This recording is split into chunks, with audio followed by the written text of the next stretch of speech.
Hello my dear students, as we have done our previous chapter changes around us, and today we will do our next chapter, that is chapter number 7, the living and non-living things. So let's start.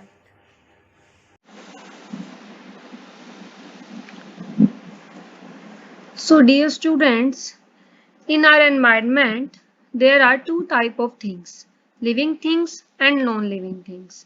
And you know very well that plants and animals, they both are come in the category of living things, and non-living things, soil, water, air, light, table, chair, fan, these all are the non-living things.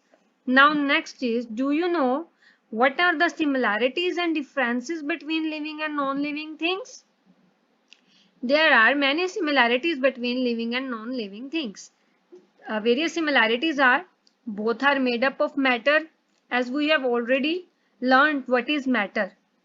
Okay, that everything in the universe is made up of matter. So whether it is living thing, whether it is non-living thing, they all are made up of matter. So it is a similarity. Next is, they both occupy space and have mass. Everything in the universe, everything having mass. Okay, and both are made up of the small structure units that are known as the cells. So these are the similarities between living things and non-living things. Now next is, what are the differences between living things and non-living things? Living things are different from non-living things due to these features, that is growth. Living things can grow, but non-living things cannot grow. Living things can breathe, they can move, they can reproduce, excretion. So these are the some features, and from these features, living things are, non-living things are something different from the living things. So next is, what are the characteristics of living organism? We will read, we will learn these all characteristics in our lesson. First one is structure of organization, next one is growth, then movement, then food and nutrition, excretion, reproduction, respond to stimuli, and respiration. These are the characteristics of the living organisms. Okay, now let us discuss these one by one. First one is structural organization. You know that your house is made up of walls, and these walls are made up of bricks, है ना? So bricks are there for the, what are bricks? Bricks are the structural, smallest structural unit of your house. Walls से भी, walls किसकी बनी हुई है? Bricks की. तो bricks आपके पास क्या है? This is the structural, smallest structural unit. Sorry, it is the smallest structural unit of house. So similarly, living beings are made up of these cells. Living beings are made up of the cells. These cells are further divide further to form new cells. Okay, ये जो cells होते हैं ना, तो इन्हीं में और क्या होती है, इन cells की division होती है. They are further divide to form the new cells. So हम क्या कह सकते हैं cell को? Cell is the basic building block of all living organism, because all living organism are made up of the cell. So you can say that cell is the basic building block of the all living organisms, and all the function necessary to maintain life take place inside a cell. And cell is also known as the functional unit of life. Cell is also known as the functional unit of life. Next is, based on the number of cells, the organism can be classified into two types. First one is unicellular and second one is multicellular. The organisms that are made up of only one type of cell are known as the unicellular organisms. Example, amoeba and paramecium. Okay, and multicellular organisms that contain more than one type of cell. जैसे example, plants, animals, human beings, we all are multicellular organisms. Okay, and also students, bigger the living organism, larger is the number of cell present in its body. Okay, जितना बड़ा organism होएगा उसमें उतने ही number of cells क्या होंगे, ज़्यादा होंगे. For example, a dog has more cell in its body than a frog. Okay, while an elephant has more number of cells in its body than a human being. And cell can be observed under the microscope only. You cannot able to see the cell with your naked eyes. So this is all about our first characteristics of living organism, that is structural organization. Next is growth. You all know very well about the growth. You can ask your parents to show your photograph of the time when you were in the second class. Hana? If you compare that photograph with your present, then you will find a certain differences. Hana? You may observe that difference in the height now and when you were in the second class, isn't? So you will find some differences now. As increase in the height shows you have increase in the size. So in other words, you have grown. So students, all living things grow. So what is growth? Growth is the increase in size and volume of the body. And why? How the growth happens? Growth happens due to the increase in the number of cells. When cells present in an organism divide, जब cell जो होते हैं organism में वो divide होते हैं तो उनका number भी क्या होता है? Increase. Their number increases and this numbers cause increase in number causes increase in size. Okay. Next is development. What is development? Development refers to an improvement in various circumstances. These circumstances may be that your body become more, growth is also going on, but your body also become very complex and mature. So this is known as the development. Okay, there are some differences between growth and development. Growth refers to the increase in size and number, and development refers to an improvement in various circumstances. Growth has a quantitative measures, okay, and development has a qualitative measure. Growth is for limited period, okay, and development, it happens throughout the life. And growth is due to the cell division and development is not due to the cell division. And do you know, students, that I have told you that growth is for limited period and development is happens throughout the life. But in case of the plants, plants keep on growing throughout the life. Okay, plants keep on growing throughout the life. In living things, growth is a result of internal division or increase in the number of cells and but grow.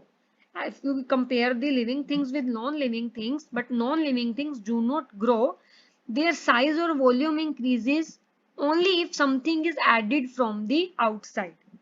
Okay, for example आपके पास एक rubber band है, तो जब तक आप उसको stretch नहीं करोगे, बाहर से आप फोर्स नहीं लगाओगे, तब तक उसका साइज इंक्रीज नहीं होएगा. Okay, and another example, if you have this stack of coins, that it does not grow until and unless you will add more coins to it. Okay, next is movement.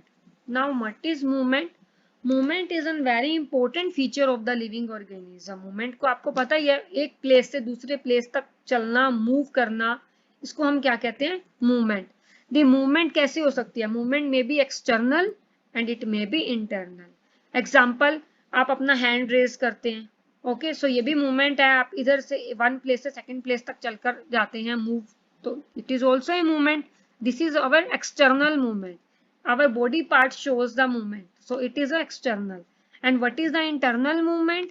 For example, movement of blood inside the body. हमारी body के अंदर क्या हो रहा है? blood की movement हो रही है ना? So this is the internal movement. So movement can be external as well as internal. And movement may not be involve change in position.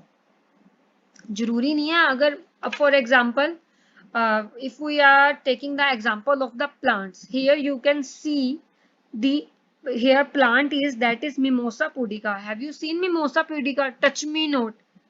This plant, it also show the movement.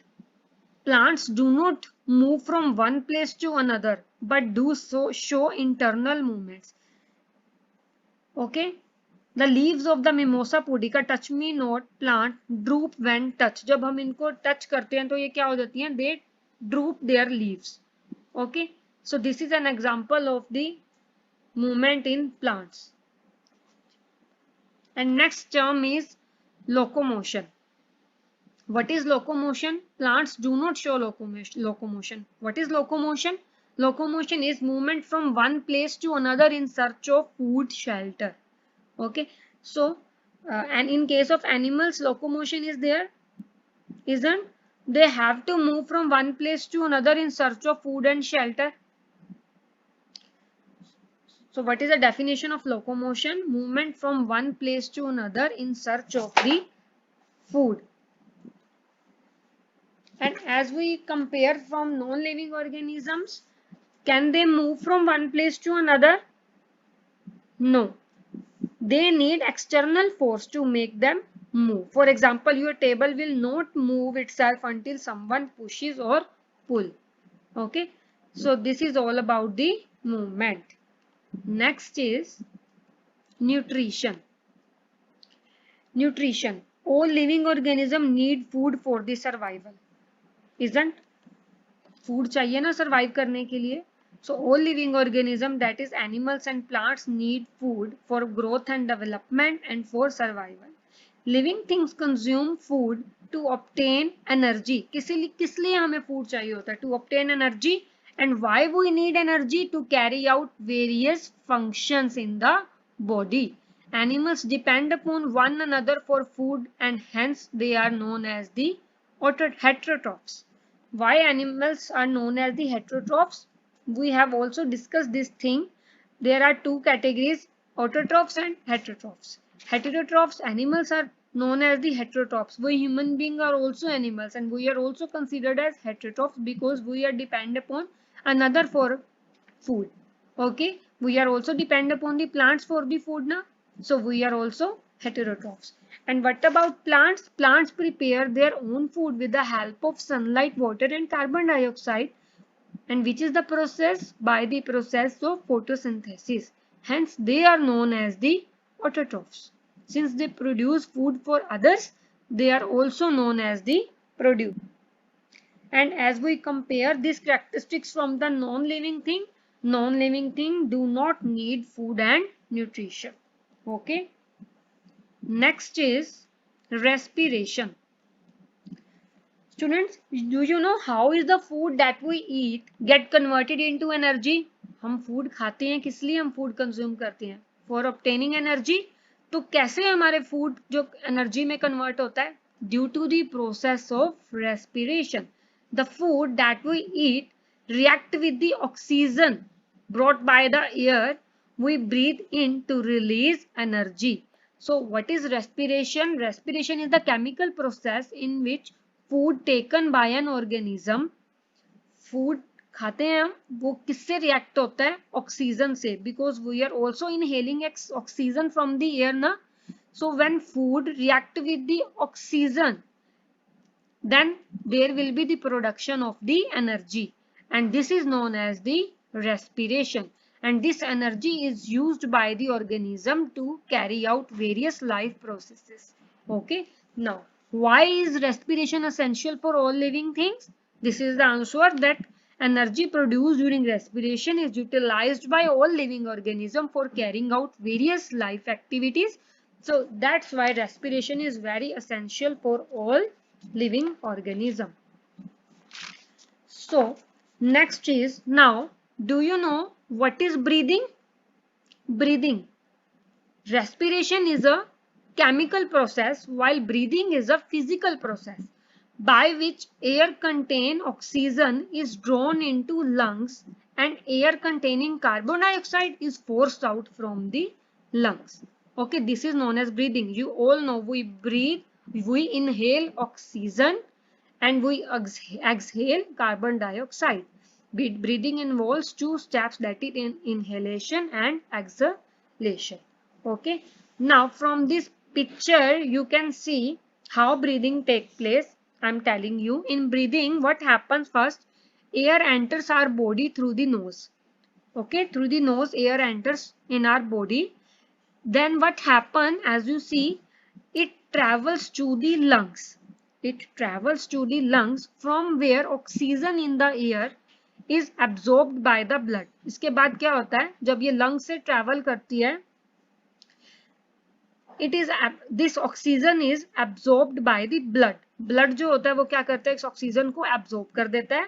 Then the absorbed oxygen, it is transported by the blood to all parts of our body. Then blood क्या करता है, blood जो oxygen absorb करते हैं इसको transport कर देता है to different parts of the body and supplies to every cell. Here the digested food is also burned in the presence of this oxygen, okay, and to release energy and carbon dioxide. The carbon dioxide released here, अब इसमें क्या हुआ, two things are released. One is energy and other is carbon dioxide. Now this released carbon dioxide is transported back to lungs. It transported back to lungs by the blood and we breathe out this carbon dioxide. Okay, in this way air enters in our body, oxygen get dissolved in our blood and blood transport the oxygen to every cell and it produce, and when food will be digested, then there will be the production of energy and carbon dioxide, and this carbon dioxide we will release from our body by breathe out. Okay, so this is all about the respiration and breathing. So here are the some differences between respiration and breathing. Respiration take place in every cell while breathing take place in the lungs. Okay, a process that involves the release of energy from the food. Energy release होना food से, उसे हम क्या कहते हैं, respiration. A process of gaseous exchange, that is taking air in and out of body. Gaseous exchange, that is known as the breathing, that is we are taking oxygen and we are exhaling carbon dioxide. Next is respiration, uses the oxygen absorbed during the breathing, and in breathing it removes the carbon dioxide produced during the respiration. Now next is different living organisms have different respiratory organs. For example, human, birds, cow, dogs, cats, and all other land animals, they all are breathed through the nostrils. Fish and other aquatic animals, they breathe through the gills. Insects like caterpillars, they breathe through the spiracles, and also the chicken breathe through the lung. Spider breathe through the book lung, and earthworm, they breathe through their skin. Okay, not all living organisms breathe through the lungs. Different living organisms have different respiratory organs. So now students, do you know plants also breathe and respire? How? They take in oxygen from air through the small opening present on the leaves. How they respire? They take in oxygen through the air. How? From the small opening present on the leaves, as you can see from the image also, and these openings are known as the stomata. So plants breathe through the stomata. The carbon dioxide produced during respiration is also released through the stomata. Okay, and during the process of photosynthesis they take in carbon dioxide and give out oxygen. This thing you very well know, that what happens in the process of photosynthesis, they take carbon dioxide which is produced by us and they give out oxygen for us. Okay, now during daytime, and the rate of photosynthesis is higher than the rate of the respiration. Okay, next is stomata, and some plants breathe through the lenticels. What are lenticels? These are the pores on the stem of the woody plant, and these pores allow gas exchange between the atmosphere and internal tissues. So students, this is all about your chapter, the living and non-living things, part 1. In part 2, we will do remaining 4 characteristics of living organism. So please do the track your progress till this topic. So students, we will meet you again in our next video. Till then, take care. Bye bye. Stay safe.